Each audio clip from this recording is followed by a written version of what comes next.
Right, so kind of a health update. I don't really have any stomach sickness, just I think gas problems every so often. It's kind of strange. I think a lot of it has to do with dehydration. But I've been having one problem lately that's concerning.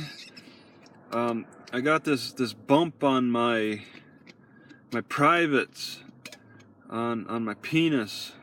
It's a bump. And it just magically appeared. I don't understand. I have my suspicions why.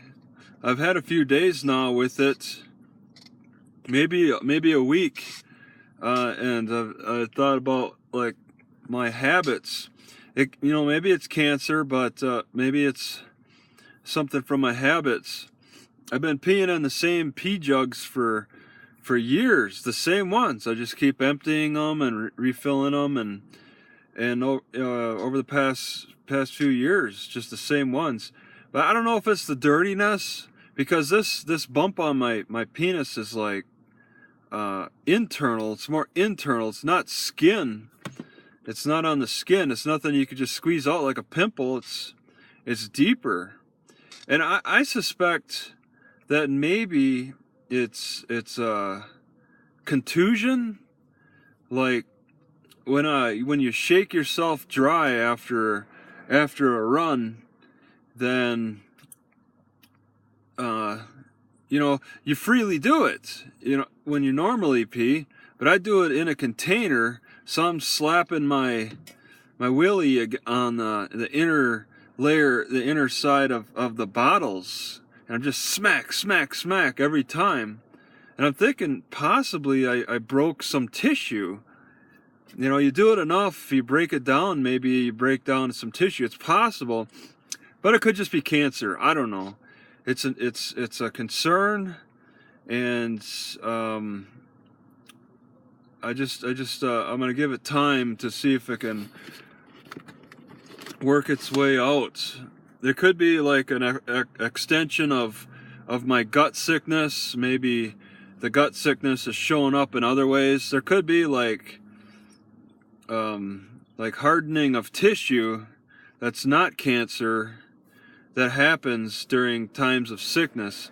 I mean, this infection that lasted off and on in my stomach, that's going to lead to cancer. That is exactly what happens with cancer. You just get sick, and things go wrong, and then it spreads, and it just becomes just so uncontrollable. Things just shut down on you over time. And I'm sure this sickness has caused a long-term issue, just like sicknesses in the past. They just get worse and worse. But now it's like, before, when I was young, the sickness would come and I'd be like, oh, I'll get over this, and I did.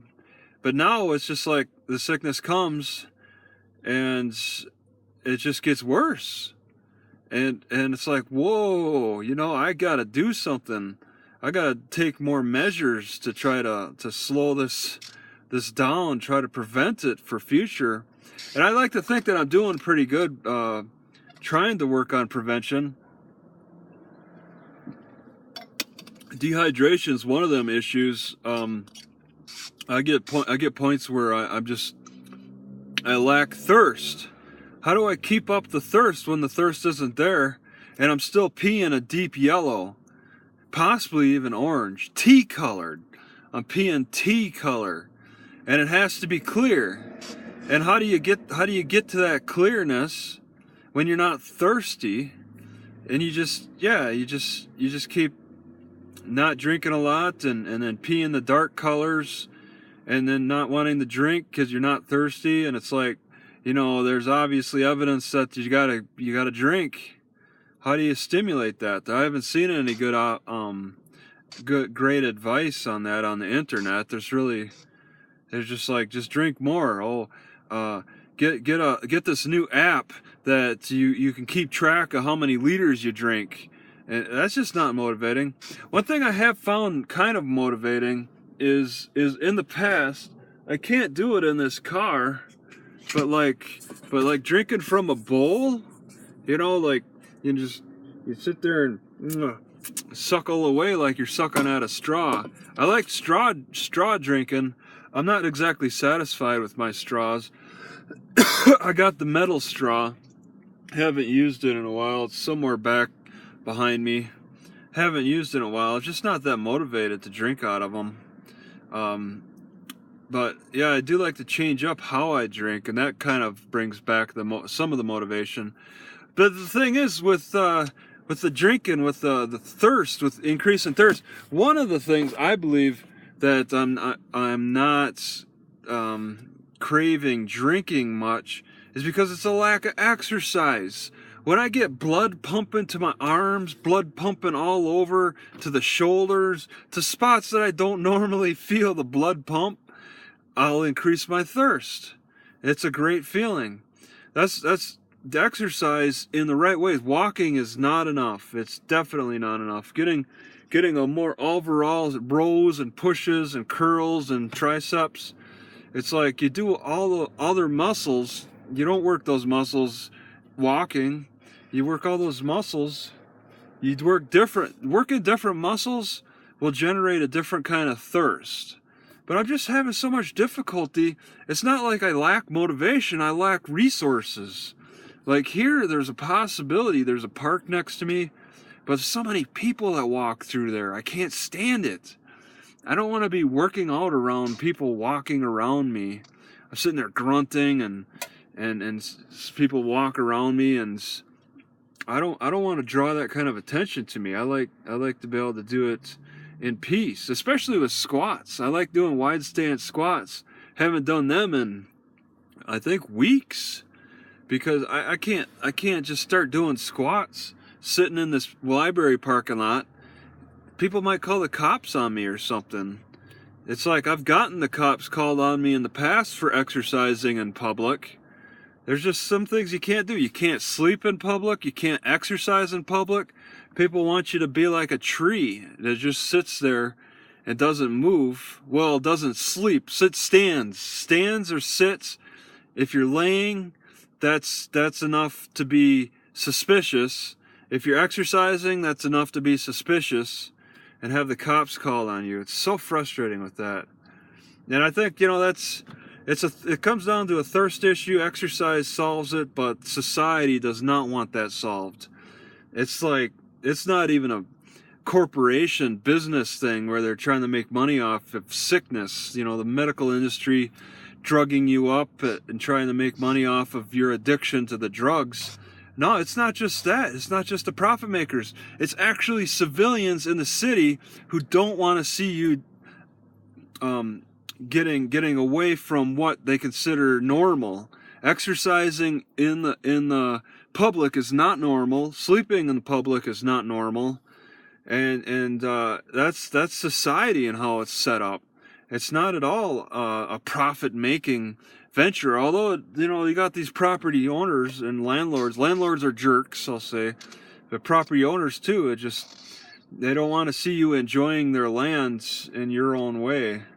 It's just so frustrating. So now, it brings me back to complaining about my health problems, because I think a lot of my health problems come from the lack of exercise, the lack of variety in exercise. Walking is it's just not exercise. Walking can tire you out, but all you do is tire out your calves a little bit. That's about it. Your knees might get a little tight from the walking. More than a few miles, you get a little tight. Your hips might get a little stiff from that all you're doing is stepping 2-3 feet forward, and then it's just repeat. It's not like you're climbing a hill or anything. There's not much variety in flat ground walking. That's the thing. Flat ground walking is not exercise. Okay, walking up a nice hill, that's exercise. Flat ground walking will get you stiff in no time. Stiff and just the things start tightening up. And if you carry a heavy backpack sometimes, you can get that sciatica or whatever. I get that. I haven't really carried around heavy backpacks so much before, but I've been doing it every so often. I thought I'd do it for exercise, but it's really affecting the left side of my back, where my hip meets my back. I'm feeling like that scatia or something. It's a compression. It's not. It doesn't take long to start developing. It's walking with heavy backpacks is not exactly the healthiest thing to do. On flat ground, I think maybe if you're constantly climbing up and down hills, then it's not so bad. That's just good exercise right there. But on flat ground, a lot more can go wrong with your exercise routine on flat ground than it can on elevations and stuff. Is I think, from my experience, at least my interpretation of my experience, I could be wrong, but I get much better